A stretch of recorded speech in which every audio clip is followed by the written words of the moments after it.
एक बार की बात है, बुद्ध एक सभा में उपदेश दे रहे थे। उपदेश पूरा होने के बाद सब लोग जाने लगे। तभी बुद्ध ने देखा कि एक आदमी कोने में बैठा हुआ है। बुद्ध उसके पास गए और कहा कि क्या हुआ, आप दुखी क्यों हो? उस आदमी ने कहा, आप बहुत अच्छा उपदेश देते हो जिसे सुन लोगों का मन शांत हो जाता है, लेकिन मेरा मन अभी भी बेचैन है, शांत नहीं हुआ। बुद्ध मुस्कुराए और बोले, इस दुनिया में किसी के मन को शांति नहीं है। कुछ लोग सोचते हैं कि उन्हें शांति मिल गई है, वो भूल जाते हैं कि जो शांति आज उन्हें मिली है कल उनसे छीन ली जाएगी और फिर से वो अशांत हो जाएंगे। और कुछ लोग जिनके पास शांति है वो आगे का सोचकर अशांत हो जाते हैं कि ये शांति चली जाएगी। तुम किस बात से अशांत हो? ये सुनकर उस आदमी ने कहा, बुद्ध, मुझे एक गंभीर रोग है। वैद्य ने कहा है कि मेरे पास केवल 7 महीने हैं, जिसमें से 3 महीने खत्म हो चुके हैं। मेरे बाद मेरे माता पिता, बीवी, बच्चों का क्या होगा, ये बात मुझे शांत नहीं रहने देती। बुद्ध ने कहा, क्या तुम इसी बात से परेशान हो? उस आदमी ने कहा, नहीं, सच तो ये है कि मैं अभी मरना नहीं चाहता। मेरे अंदर मौत का डर बैठ गया है। बुद्ध ने कहा, मरना तो एक ना एक दिन सबको ही है, ये बात सब जानते हैं। मृत्यु को तो कोई नहीं चाहता। बहुतों को तो ये भी नहीं पता कि उनकी मृत्यु कब होगी। तुम्हें तो उसका पता भी है, लेकिन मृत्यु के बारे में कुछ नहीं कहा जा सकता। तुम अभी भी नहीं जानते कि तुम्हारी मृत्यु कब होगी। क्या तुम्हें पता है कि तुम कल का सूरज देख पाओगे या नहीं? आदमी ने कहा, नहीं, मुझे मालूम नहीं है।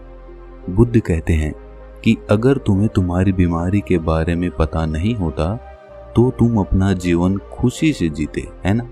तो अभी भी वही करो, आगे का मत सोचो। अपने आज को भरपूर जियो। जो जीवन शेष है उसे खुशी से जियो। जो मिल रहा है उसे स्वीकार करो। वह आदमी बोला, अभी तो मैं केवल 35 वर्ष का हूँ। मैंने अपना जीवन ठीक से देखा तक नहीं है। मैं अभी कैसे मृत्यु को प्राप्त हो सकता हूँ? बुद्ध ने कहा, क्या तुम्हें पता है कि तुमने ये 35 वर्ष कैसे निकाले?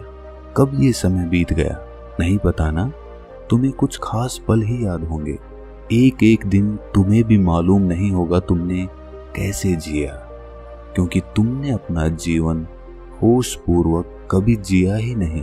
अगर तुमने अपना जीवन होश में जिया होता तो ये 35 वर्ष तुम्हारे लिए 35,000 वर्ष के बराबर होते और प्रत्येक दिन तुम खुशी से जीते।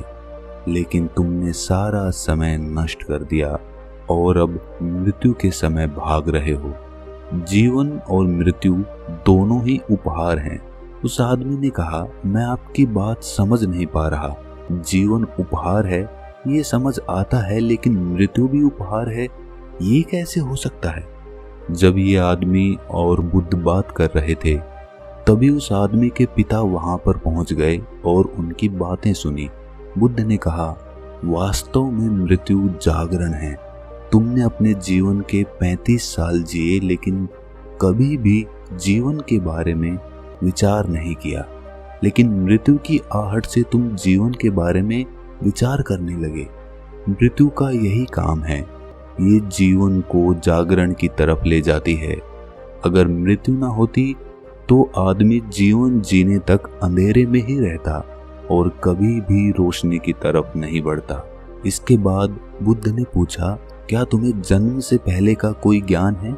आदमी ने कहा, नहीं, मुझे जन्म से पहले का कोई ज्ञान नहीं है।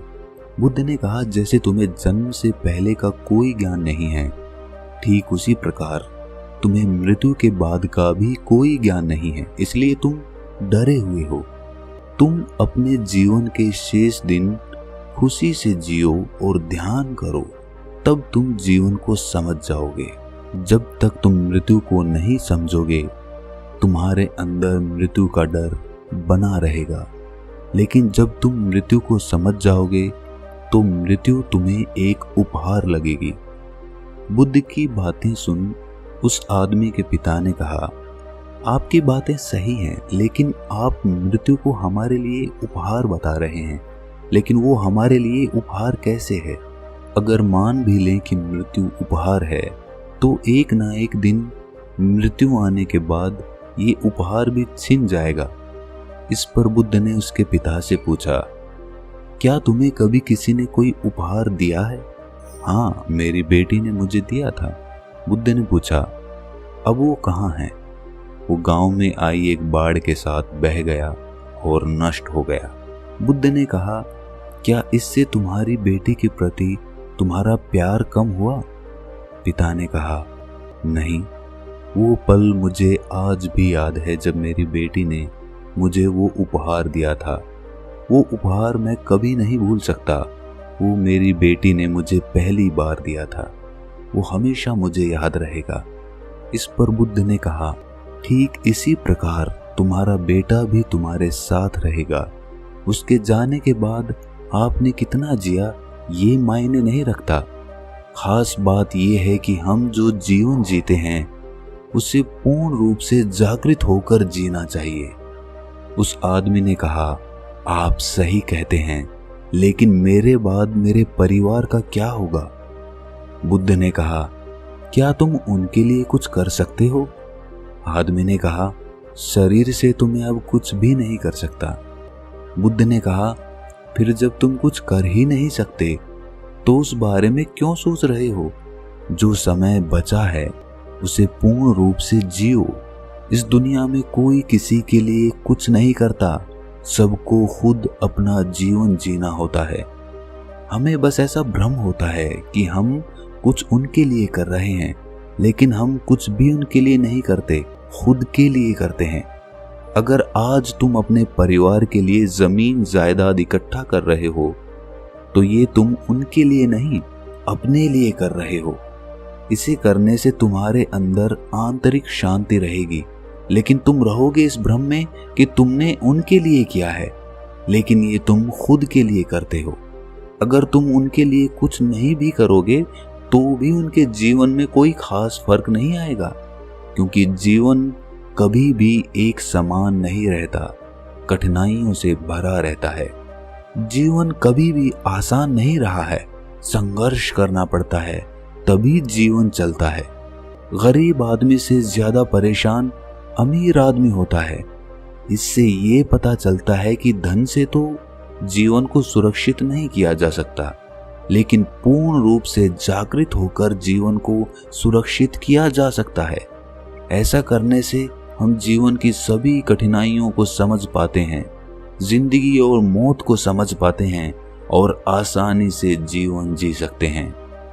वो आदमी बुद्ध की बातें सुनकर बोला, बुद्ध, मैं आपकी बातें समझ गया हूँ और अब मुझ में से मृत्यु का भय भी खत्म हो गया है और अपना बचा हुआ जीवन खुशी से जीऊंगा। अगर आपको ये कहानी ज्ञानवर्धक लगी तो इसे अपने सगे संबंधियों, दोस्तों और मित्रों के साथ साझा जरूर करें और इस चैनल को सब्सक्राइब जरूर कर लें। तो मिलते हैं अगली किसी ऐसी ही कहानी में, तब तक अपना ख्याल रखें।